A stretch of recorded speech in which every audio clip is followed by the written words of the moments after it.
कि आपकी माया से पैदा हुए संसार में कहीं मैं ही न फंस जाऊं।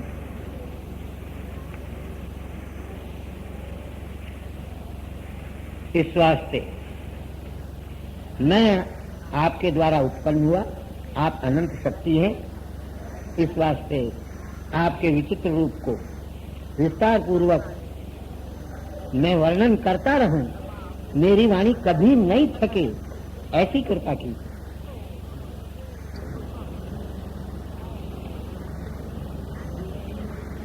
आप कृपा कीजिए, अपने नेत्र कमल को खोलिए, सारे संसार की उत्पत्ति करने के लिए हम समर्थ बन जाएं, ऐसा अनुग्रह हम कीजिए और अपनी मधुर वाणी से ऐसा आशीर्वाद देकर हमारे श्रम को भी दूर कर दीजिए। मैत्रेय कहते हैं ब्रह्मा जी महाराज इस प्रकार भगवान की स्तुति करके मानो थक से गए और चुप हो गए। तब भगवान ने ब्रह्मा जी महाराज का अभिप्राय जान करके प्रलय के जल से जिनका चित्त खिन्न हो रहा है, ऐसे ब्रह्मा के मोह को दूर करते हुए अपने मुखारविंद से वचन कहना शुरू किया।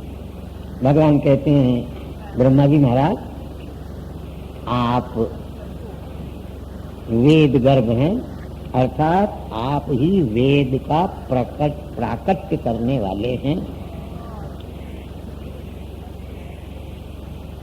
अब तुम आलस्य मत करो, सृष्टि उत्पन्न करना चाहते हो और उसका ज्ञान मुझसे चाहते हो तो मैंने जो किया वो तुम भी करो। इतने दिन तो तुमने तपस्या की, लेकिन अब और तपस्या करो और तपस्या करके मेरे हृदय में जो ज्ञान रूपी विद्या है उसको तुम प्राप्त करो।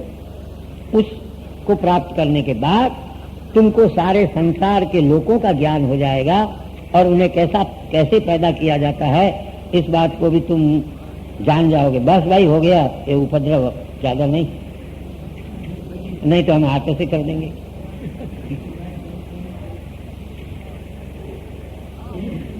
ऐसी तपस्या मेरे चरणार बिंदु में अपने मन को लगा करके करोगे तो फिर सारे संसार में तुम मेरे रूप को देख सकोगे।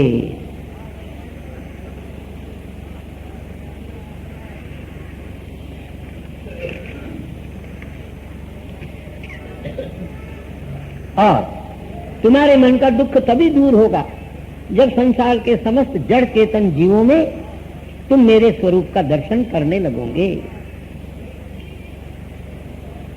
और पंचमहाभूत इंद्रिय गुण और आशयों से रहित जीव को जब तुम मेरा ही स्वरूप जानोगे तभी तुम अथवा संसार के कोई भी जीव मोक्ष को प्राप्त कर सकते। नाना प्रकार के कर्म के विस्तार के लिए बहुत सी प्रजा को पैदा करते हुए भी तुम्हारा शरीर कभी श्रम को प्राप्त नहीं होगा। क्यों कि तुमने अपने मन में मुझे स्थापित कर लिया। इस वास्ते रजोगुण तुम्हारा बंधन नहीं कर सकता। मैं सबके लिए दुर्विज्ञेय हूं, लेकिन फिर भी तुमने तपस्या के द्वारा मुझको देख लिया और मुझको जान लिया। तुम जब पानी में कमल की नाल के अंदर घुस करके नीचे तक जा करके उसका पता लगाना चाहते थे तभी मैंने तुमको अपना स्वरूप दिखा दिया। और तुमने जो मेरी स्तुति की और तपस्या में जो तुम्हारी निष्ठा है और हृदय में जो सदैव मेरे दर्शन की इच्छा रखते हो, ये सब मेरी कृपा का फल है। मैं तुम पर प्रसन्न हूं। जो मनुष्य तुम्हारे बनाए हुए इस स्तोत्र से मेरी स्तुति करके मेरा भजन करेगा उसके ऊपर मैं बहुत जल्दी प्रसन्न हो जाऊंगा। यज्ञ दान तप योगादि से सिद्ध जो फल है वह मेरी प्रसन्नता ही है। मैं ही सबका अत्यंत प्रियतम आत्मा हूं। इस वास्ते आत्मा में लोग प्रेम किया करते हैं, वास्तव में मेरे स्वरूप को ही आत्मा समझ करके और उसमें प्रेम करें तो सबका कल्याण हो सकता है। ये सारी की सारी प्रजा मुझ में इस समय लीन हो चुकी है, तुम फिर से इसकी उत्पत्ति करो।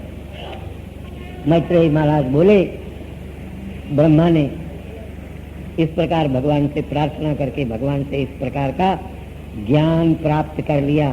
ब्रह्मा जी महाराज को ज्ञान प्राप्त करा करके भगवान अंतर्धान को प्राप्त हो गए। विदुर कहते हैं,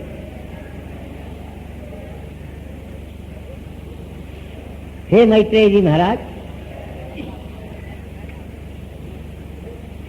अब भगवान से इस प्रकार का वरदान और ज्ञान प्राप्त करके ब्रह्मा जी ने शारीरिक और मानसिक सृष्टि किस प्रकार पैदा की और कितनी पैदा की।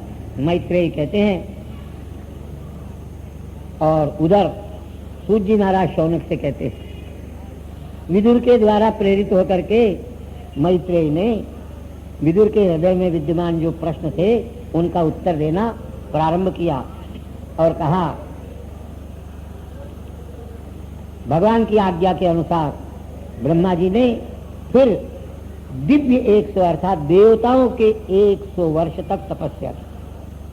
तपस्या करने पर ब्रह्मा ने जल से कंपित जल और उसके अंदर एक कमल को देखा। फिर तप और विद्या के प्रभाव से सारे जल को भी पी लिया और वायु को भी पी लिया। उस कमल को देखने के बाद ब्रह्मा जी महाराज के ये बात ध्यान में आ गई कि मैं प्रलय काल में लीन सारे के सारे लोगों को इसी के द्वारा उत्पन्न कर लूंगा। फिर ब्रह्मा ने उस पद्म के कोश में मध्य भाग में प्रवेश किया तो ब्रह्मा जी महाराज को 14 लोक साक्षात दिखाई दे गए। ये सारे जीव लोक का इतना ही स्थान भेद है भाई। भूर भुआ स्व मह जना तपा और सत्य, ये 7 ऊपर के लोक हैं। अतल वितल सुतल तलातल रसातल महातल पाताल, ये 7 नीचे के लोक हैं। इनको चतुर्दश भुवन कहते हैं। इनसे बाहर जो स्थान है उसको लोकालोक कहते हैं। विदुर कहते हैं, अब कृपा करके काल रूप जो भगवान है उसका लक्षण कहिए। मैत्रेय कहते हैं, गुणों का परिणाम जो है उसका आदि और अंत है नहीं कहीं, वह आद्यंत से शून्य, और उस गुणों के परिणाम को ही काल कहते हैं। यही सबसे पहले पैदा होता है। भगवान भी उसको निमित्त बना करके अपने आप को सारे संसार के रूप में पैदा करता है।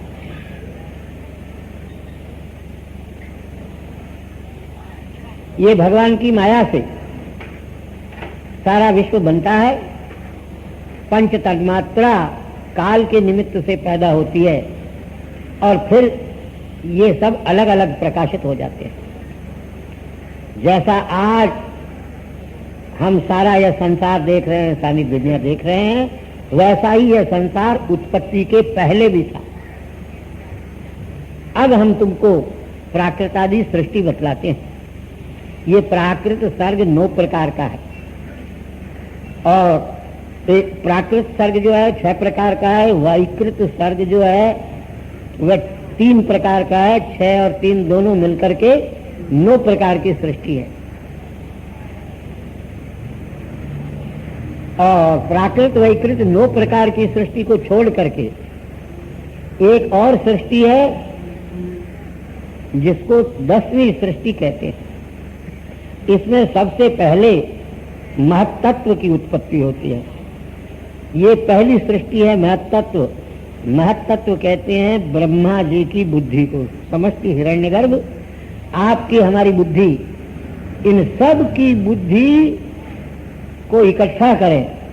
जैसे आपके घरों में नल आने वाला और वो सारा नल अलग अलग उसमें पानी आता है, और ये सारा पानी कहाँ से आता है? आपके वैतरणा तान साथ। इसी प्रकार आपकी हमारी सारे संसार के जीवों की बुद्धि उन सब बुद्धियों का की जो समष्टि है, उस समष्टि हिरण्यगर्भ की बुद्धि का नाम है महत्तत्व। उससे फिर अहंकार पैदा होता है। ये दूसरी सृष्टि है। फिर उससे सूक्ष्म पंचमहाभूत पैदा हो जाते हैं, जिनको शब्द स्पर्श रूप रस गंध तन्मात्रा कहते हैं। ये तीसरी सृष्टि है। इसके बाद इंद्रियां उत्पन्न होती है, जिसको हम चौथी सृष्टि कह सकते हैं। इंद्रियों के अधिष्ठाता जो देवता है वो पांचवी सृष्टि है।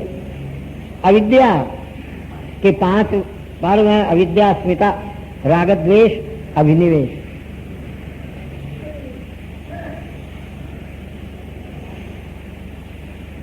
और फिर उसके साथ तम को लगा दें तो ये 6 हो जाते हैं। ये 6 प्राकृत सृष्टियां हैं। अब वैकारिक सृष्टि बताते हैं। वृक्षों की सृष्टि जो है ये 7वीं सृष्टि है। ये 6 प्रकार के होते हैं। वनस्पति मैंने जिनमें फल आवे फूल न आए उसको वनस्पति कहते हैं। उदाहरण के लिए हमने कल बतलाया था गूलर, अंजीर, कटहल, पनस। औषधि हमने बतलाया था, ये अनाज जितने हैं इन सबको औषधि कहते हैं। लता मैंने बेल, त्वचा, त्वचा ही जिनमें सार है, पहले भी बता चुके हैं। बांस के ऊपर से छीन दो तो बांस निकम्मा। तो ये वृक्ष भी नहीं है, वनस्पति भी नहीं है, औषधि भी नहीं है। ये तीसरी जाति है। और विरुद्ध भी एक लता का प्रकार है, जो 2 प्रकार की लता होती है।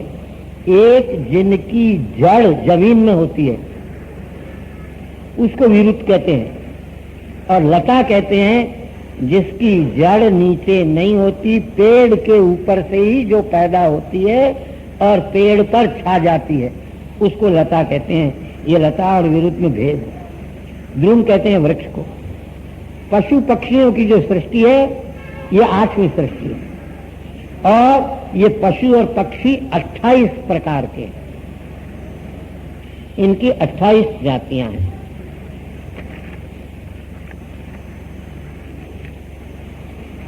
गिनाते हैं।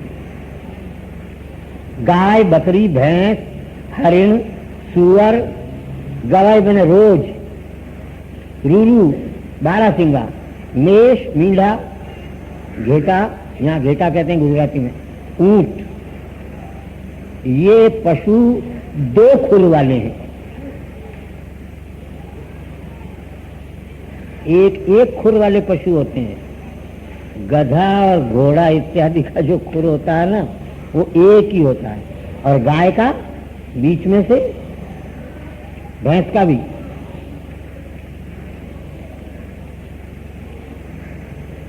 ये सब 2 खुर वाले हैं। और गधा, घोड़ा, खच्चर, गौर, शरभ सिंह से भी बलवान, उसके 8 पैर होते हैं। 8 पंजों में वो 8 शेर पकड़ करके आसमान में उड़ जाता है। ऐसा पक्षी है जिसका नाम है शरभ। चमरी, वो गायें जिनके चंवर बाल बनते हैं। ये सब 1 खुर वाले हैं। फिर 5 नखों वाले कुछ पशु हैं। कुत्ता, सियार, भेड़िया, बाघ, बिल्ली, खरगोश, शल्लक कहते हैं शेही को, सिंह, कपी बने बंदर, और हाथी। कछुआ, गो, मगरमच्छ, और कंक गीध जैसा ही एक पक्षी होता है। गीध, वट, शेन मने बाज, घास, भालू, बरही मने मोर, हंस, सारस, चकवा, कौवा, उल्लू, ये सब पक्षी हैं। इस प्रकार इनके 28 भेद हैं। मनुष्यों की सृष्टि ये 9वीं सृष्टि है। ये एक ही प्रकार की है। हाँ, नाम मात्र के अंदर इसमें स्त्री पुरुष ये भेद है।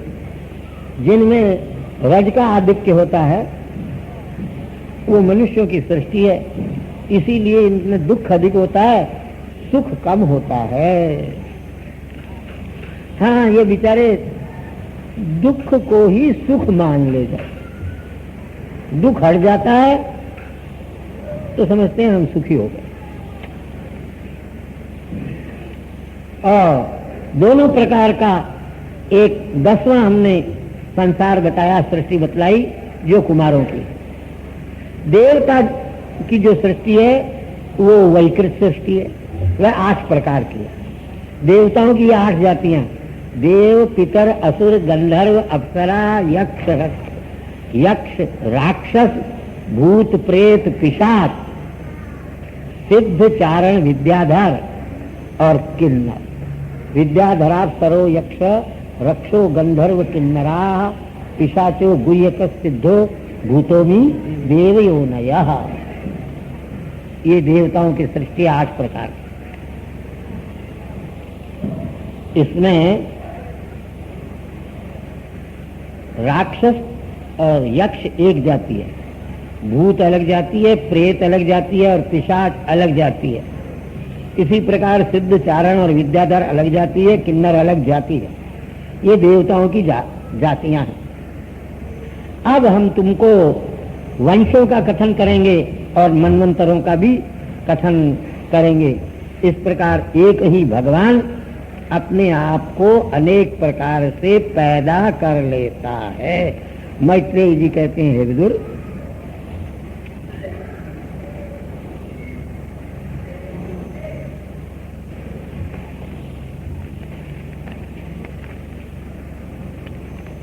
गर्मी के दिनों में आपके मकानों के जंगलों में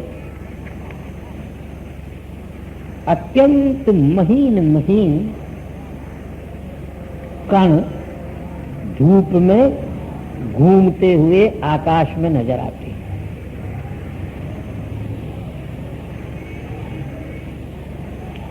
उसमें से एक को लेकर के और उसके 3 टुकड़े करो और तो तीनों में से एक एक के फिर 2-2 टुकड़े करो।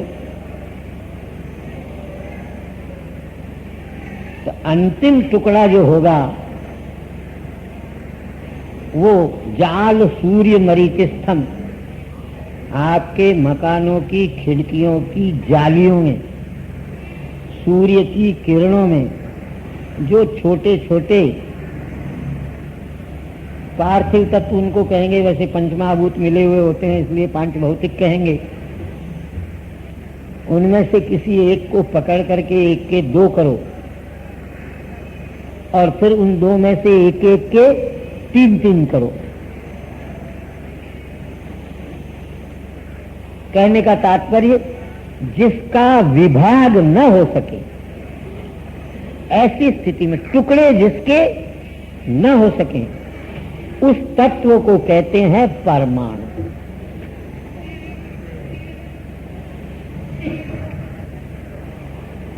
उनके 2 के मिलने से द्व्यणुक बनता है और एक हिसाब से 2 द्व्यणुक का एक त्रसरेणु और एक हिसाब से 3 द्व्यणुक का एक त्रसरेणु होता है। ये हमारे यहाँ वस्तु की सूक्ष्म परिभाषा है। आजकल लोग एटम को परमाणु बम कहते हैं, लेकिन एटम के तो टुकड़े साइंस वाले करते हैं, इस वास्ते उसको हम परमाणु परिमाण नहीं कह सकते। परमाणु का परिमाण है पारिमांडल, और वो किसी के कारण नहीं होते हैं। हाँ, पारिमांडल्य भिन्नानाम कारणत्व मुदारितम। परमाणु परिमाण वो अंतिम परिमाण, उससे छोटा कोई। हाँ, भगवान का स्वरूप तो है अणोरणीयान महतो महीयान, और ये भी ठीक है कि यहाँ ये भी कहो, इसीलिए भगवान के स्वरूप के टुकड़े कोई कर नहीं सकता, तो भगवान का नाश, भगवान अनादि अनंत है, इससे सिद्ध हो जाएगा। सीधे सीधे सनातन धर्म की बातों को कोई समझना चाहे तो उसके लिए दरवाजा खुला हुआ है, लेकिन आजकल के पढ़े लिखे अपनी बुद्धि खर्च करते हैं बात बिगाड़ने में, बात बनाने में। ये कैसे हो गया, ये कैसे हो गया, और ये क्यों हो गया, और ये क्यों हो गया, और ये क्यों हो गया, इस बात में अपनी बुद्धि लगाएंगे। ये यो हो गया, इस बात में अपनी बुद्धि आजकल के बुद्धिमान नहीं लगाते। विघटन परायण है आजकल का संसार, संगठन परायण, दुहाई देते हैं संगठन की।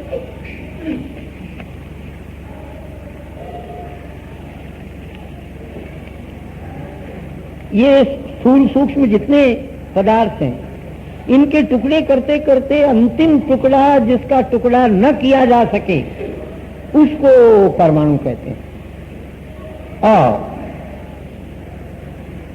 जिसकी बढ़ोतरी करते करते करते करते इतना बढ़ाएं कि फिर न बढ़ा सके, उसको परम महा। और वही चित्त के वशीकरण का अंतिम स्वरूप परमाणु परम महत्वांतोस्य वशीकारा। वहां तक तब कहीं जाकर के उसको परम वैराग्य कहते हैं। उस परम वैराग्य के प्राप्त हो जाने के बाद संसार के विषयों की इच्छा नष्ट होती है। उसके पहले नष्ट होना बड़ा कठिन है। अब ये तो हमने परमाणु बतलाया। अब इस परमाणु का जो काल है, उस परमाणु के काल को जितनी देर में सूर्य पार कर जाए, उसको परमाणु का काल कहते हैं। परमाणु और परमाणु का काल। और जितने समय में सूर्य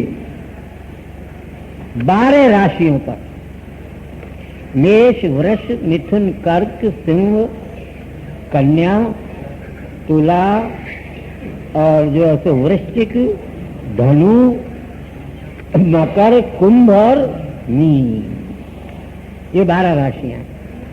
सूर्य एक एक महीने में एक राशि को पार करता है। वो परम महान काल। 2 अणु मिलकर के, ये तो लिखते हैं 2 परमाणु मिलके एक अणु होता है, और 3 अणु मिलके एक त्रिश्रेणु होता है। वो त्रिश्रेणु जल में जो सूर्य दिखाई देता है, उसमें तो आप चित्त को एकाग्र करें तो त्रिश्रेणु दिखाई दे सकता है। अणु और परमाणु तो कथमा भी दिखाई नहीं दे सकते। आजकल का साइंस जो उनके टुकड़े करता है, इससे मालूम पड़ता है कि वो परमाणु नहीं है। हमारा शास्त्रीय परमाणु नहीं है। ये कहते हैं 6 पल का एक तांबे का कटोरा बनाओ।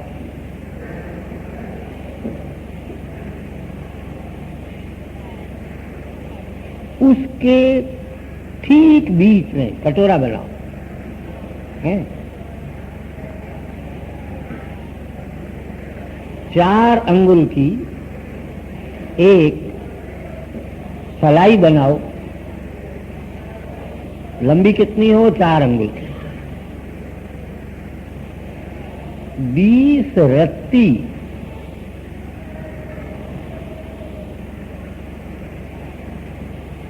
सोने की वह सलाई 4 अंगुल की लंबी बनाओ। यहां गुंजा लिखा है।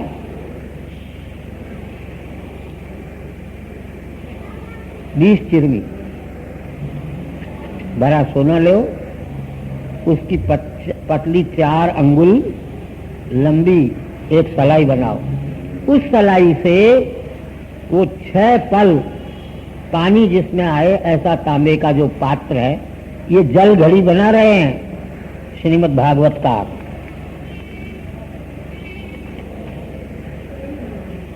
पहले जब घड़ियां नहीं थी तो ब्याह शादी में, अभी भी गुजरात के गांवों में आजकल तो आपको ब्याह शादी के मुहूर्त लग्न वगैरह देखने की जरूरत नहीं है। क्यों? पंडित बेचारा कहे लगन चल रहा है, लड़की को बुलाओ, लड़की को बुलाओ, तो लड़की के संबंधी बंधु बांधव कहते हैं वो तो अभी डेकोरेशन के लिए गई हुई, जल्दी बुलाओ महाराज। कहते हैं जल्दी क्या बुलाओ, 700 रुपये दिए डेकोरेशन के लिए, उसकी वसूली करना। तो सूर्योदय होते ही एक 20 किलो पानी आए, उसको त्रांबा कुंडी कहते हैं ये यहाँ के पंडित लोग। और जो पुराने विवाह गुजरात में ये चलता, ये बैठे भाई शंकर, अब चलता है या नहीं है तो भगवान जाने। लेकिन हम जिस समय में गुजरात में रहते थे तब तक आस्तिक सनातन धर्मियों के यहाँ वो कटोरा ऐसा बना करके और 20 किलो पानी आए ऐसे तांबे की एक नीचे से छोटी और ऊपर से चौड़ी कुंडी बनाते थे। उस कुंडी में वो कटोरा खाली ऊपर डालते थे जिसमें वो छेद है। वो कटोरा एक घड़ी में मैंने 24 मिनट में पानी से भर जाता था, उस छेद से जो पानी आता। एक पंडित वहां बैठा रहता था, अपना निज कुल का पुरोहित, वो भरते जैसे ही भरा वैसे ही खाली करके ऊपर फिर रख दिया और नोट करते गए, 1 घड़ी, 2 घड़ी, 3 घड़ी, 4 घड़ी, कितनी घड़ी और कितने पल पर लगना आएगा, ये ब्राह्मण की ड्यूटी थी बतलाना। और सावधान सावधान बोलने के साथ साथ हमने सुना है त्रांबा कुंडी सावधान, कहां सा है ये विवाह जैसा सारे गृहस्थाश्रम का मूल, उसका मुहूर्त। फिर आजकल मुहूर्त कुछ होते नहीं, होटल में ब्याह होते हैं तो साथ ही साथ डाइवोर्स भी रहता है और दहेज के लिए फिर फूंके भी जाते हैं।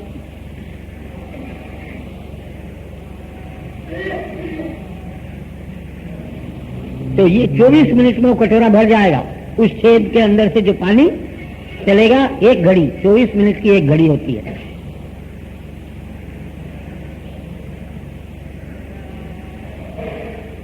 तो एक उतना समय वो कटोरा भर जाए 1 घड़ी हो गई।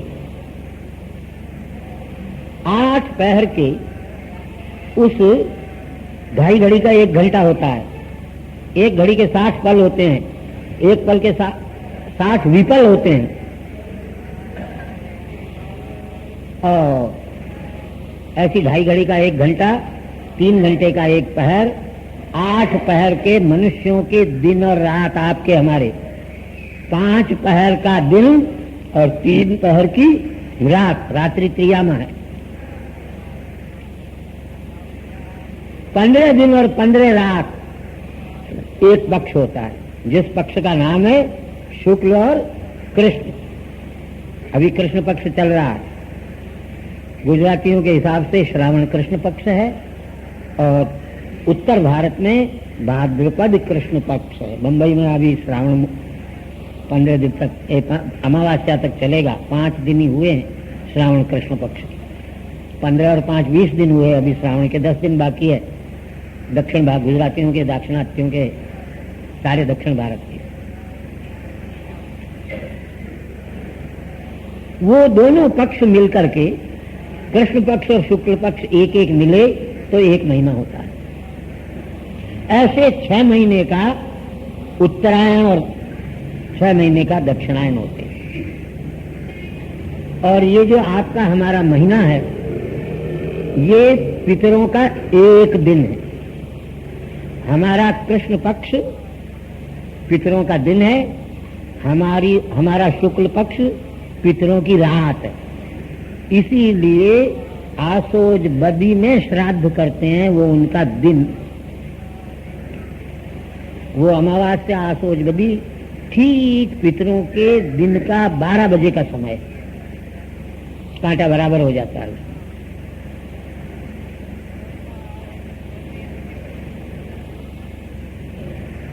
2 महीने की एक ऋतु होती है, वसंत, ग्रीष्म, वर्षा, शरद, हेमंत, शिशिर, ये 6 ऋतुएं। वो दोनों दक्षिणा और उत्तरायण मिलकर के मैंने आपका हमारा एक साल, वो देवताओं के 24 घंटे, एक रात और एक दिन। मनुष्यों का जो संवत्सर है 365 दिन का या 360 दिन का, ऐसे 100 साल की मनुष्य की आयु, परम आयु है। सूर्य जो है, सूर्य भगवान, ये प्रत्येक परमाणु के साथ चलता हुआ सारे भुवन कोश में विचरण करता है। आजकल के साइंस वाले कहते हैं सूर्य नहीं चलता है, पृथ्वी चलती है। कौन सा अध्याय चल रहा है?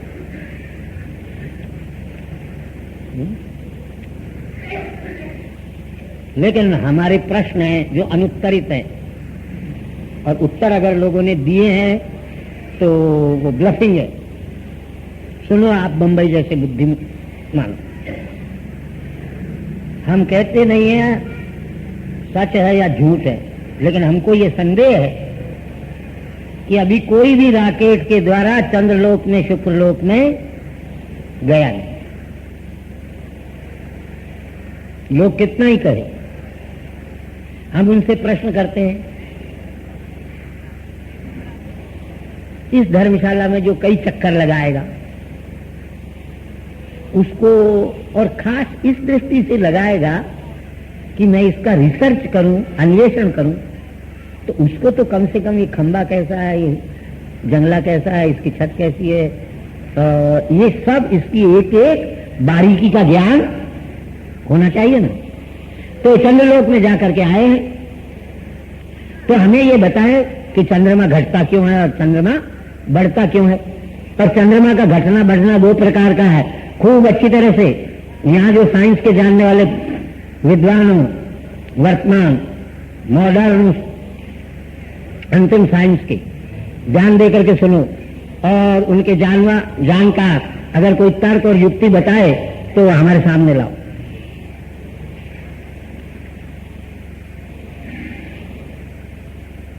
चंद्रमा घटता बढ़ता क्यों है?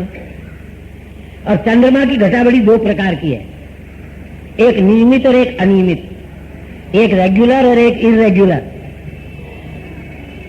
चंद्रमा की घटाबढ़ी रेगुलर घटाबढ़ी है। कृष्ण पक्ष में नियमित रूप से एक एक कला उसकी घटती है, और शुक्ल पक्ष में नियमित रूप से बढ़ती है। उसमें कोई अनियम नहीं हो सकता। ये तो चंद्रमा की घटाबढ़ी नियमित है, और ये प्रत्यक्ष प्रमाण से सिद्ध है, कोई दूसरे प्रमाण की आवश्यकता, इसमें किसी इंस्ट्रूमेंट वगैरह के लगाने की कोई जरूरत, कोई ऑब्जर्वेटरी की जरूरत नहीं है, लेबोरेटरी की जरूरत नहीं है, आंखों से दिखाई देता है। चंद्रमा कृष्ण पक्ष में घटता है और 15 दिन तक घटता है, और शुक्ल पक्ष में 15 दिन तक बढ़ता है, और नियमित रूप से घटता है और नियमित रूप से बढ़ता है, और कृष्ण पक्ष में ही घटता है और शुक्ल पक्ष में ही बढ़ता है। एक चंद्रमा की घटाबढ़ी अनियमित है। कभी कभी एक वर्ष में 3 चंद्र ग्रहण आ जाते हैं, और कभी साल भर में एक भी। देखो भाई, हम झूठ तो नहीं बोल रहे हैं? किसी साल नहीं है, हैं? 2 तो आ गए, 3 भी आ जाते। अब हम पूछते हैं कि तुम चंद्रमा तक जाकर के आए हो, तुमने चंद्रमा की छाती पर अपना यान खड़ा किया है और उसका रिसर्च किया है। लोग हमसे कहते हैं कि चंद्रमा देवता है, देवता है, तुमने दुनिया को ठगा इतने दिन तक। वहां तो आदमी ने जाके अपना पैर रख दिया उसकी छाती पर, तो फिर चंद्रमा देवता कैसा? बेचारी गांव की माइयां पूछती है भ्रम में आकर के। तो हम पूछते हैं, तुम बताओ घटाबढ़ी का क्या कारण है? आजकल का साइंटिस्ट चंद्रमा की घटाबढ़ी का कारण बतलाता है, पृथ्वी घूमती है, घूमती हुई पृथ्वी की छाया यही स्कूल कॉलेज में हमारे विद्यार्थियों को कूड़ा करकट आजकल पढ़ाया जाता है। हम सिद्ध करेंगे कि ये कूड़ा करकट है। और कोई माई का लाल आज तक हमारे पास हमारी इन बातों का उत्तर देने नहीं आया। आप लोग नोट करो, वो क्यों नहीं रखते हो?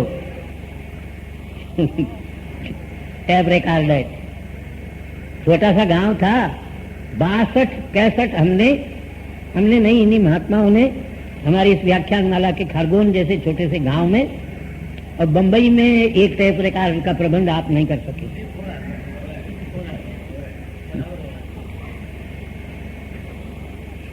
तो हम कहते हैं ये बात 16 आना झूठी है। 16 आना नहीं, 17 आना झूठी है। पृथ्वी चलती है, चलती हुई पृथ्वी की छाया चंद्रमा पर गिरती है, इसलिए चंद्रमा में घटा बड़ी नजर आती है। तो थोड़ी देर के लिए हम सज्जन संतोष न्याय से या तुष्य तो दुर्जन न्याय से ये मान लें कि हाँ पृथ्वी घूमती है और घूमती हुई पृथ्वी की छाया चंद्रमा पर गिरती है, लेकिन इससे चंद्रमा की घटाबड़ी सिद्ध नहीं होगी।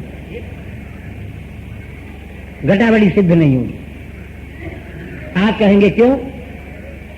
चंद्रमा में 2 प्रकार की घटाबड़ी है और पृथ्वी का घूमना रेगुलर है। आजकल के पृथ्वी का घूमना मानने वालों के मत से पृथ्वी 24 घंटे में अपना एक चक्कर पूरा कर लेती है और पृथ्वी का व्यास 25,000 वर्ग मील का है।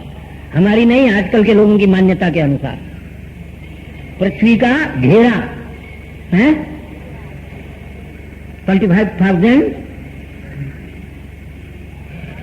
25,000 वर्ग मील का है। क्यों साहब? उसको पृथ्वी 24 घंटे में पूरा,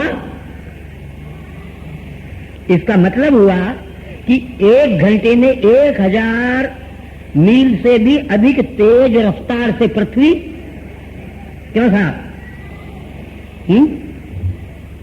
गलत कहते हो तो कहना खड़े होकर के, आपकी मान्यता के अनुसार धरती खिसक पाएंगे। अभी नहीं। देखो, हम अपने शास्त्रों को झूठा नहीं मान सकते।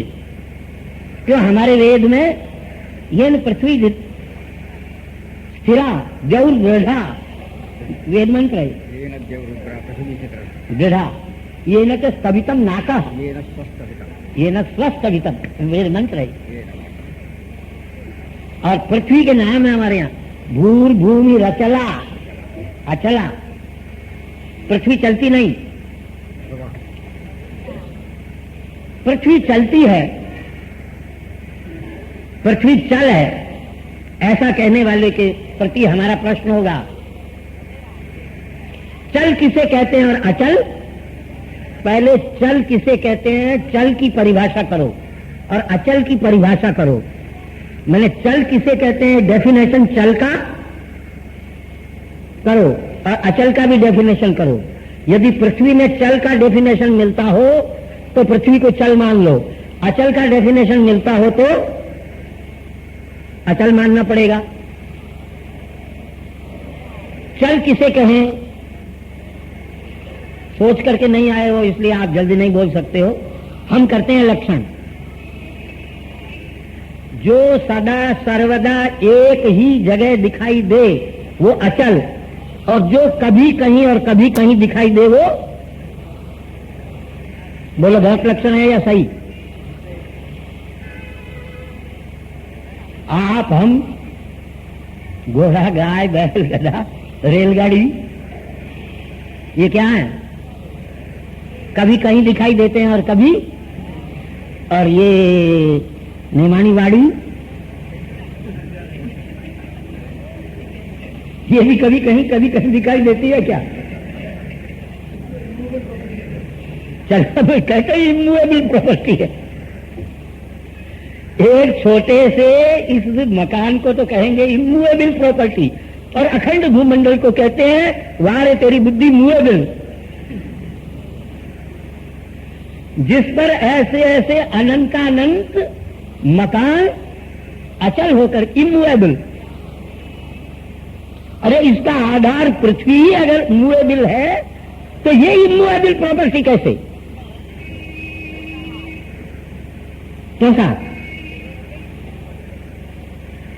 इन जिन इमूवेबल प्रॉपर्टियों का आधार कौन है? वो तो है मूवेबल, और ये है कहीं आधार मूवेबल आधार के ऊपर रखी हुई कोई चीज इमूवेबल हो सकती है क्या? चंचल आधार पर रखी हुई कोई वस्तु अचंचल हो सकती है? अचल हो सकती है? पढ़ आते हैं सनातन धर्म की बातों पर 50 शंका करता है आजकल का बुद्धिमान स्कूलियट कॉलेजियट। चोटी क्यों रखें और जनेऊ क्यों पहने, यहां शंका नहीं करता।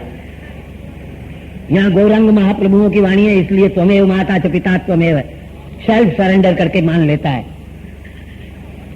कि पृथ्वी चलती है और सूर्य नहीं चलता।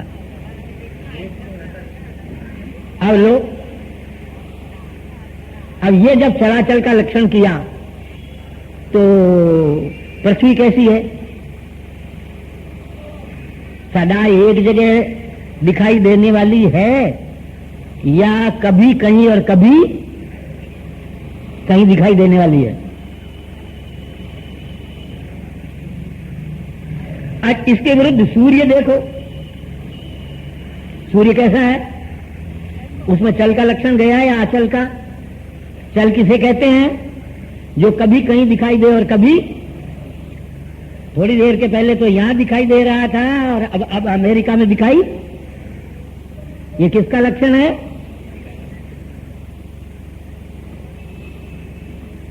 तो हमको बेवकूफ बताते हैं, लकीर के फकीर बताते हैं, भेड़िया दसान बताते हैं, नैरो माइंडेड बताते हैं, अपने आप को ये बुद्धिमान कहते हैं, जिनको इतने साधारण लक्षण का भी हमारा लक्षण अव्याप्ति अतिव्याप्ति असंभव रोग दूसरे शून्य है कि नाम चलत और कीमत चलत तो पृथ्वी चलती ही नहीं। पहले तो पृथ्वी में चल का लक्षण ही नहीं, और पृथ्वी थोड़ी देर के लिए मान लें तुम्हारी इस झूठी बात को भी, तब भी तुम ये पृथ्वी के चल होने के कारण पृथ्वी चलती हुई पृथ्वी की छाया से चंद्रमा में घटाबड़ी होती है, ये बात नहीं मानी जा सकती। क्यों? जो पृथ्वी को का चलना मानते हैं वो 24 घंटे में पृथ्वी अपना एक चक्कर पूरा कर लेती है, ऐसा मानते हैं। इस वास्ते उनके हिसाब से पृथ्वी की स्पीड हुई 1 घंटे में 1000 मील से अधिक तेज। कितनी स्पीड हुई? 1000 मील से अधिक तेज पृथ्वी की स्पीड हुई है। ठीक है साहब। और 24 घंटे में, तो 24 घंटे में एक अपना चक्कर पूरा कर लेने वाली पृथ्वी की छाया अगर चंद्रमा पर पड़ेगी तो जितनी कमती या ज्यादा उसको पड़ना है उतनी 24 घंटे में ही, क्यों साहब? कम से कम और ज्यादा से, तो इसका मतलब है प्रति 24 घंटे में चंद्रमा में घटाबड़ी। हमारे इस तर्क का उत्तर लाओ।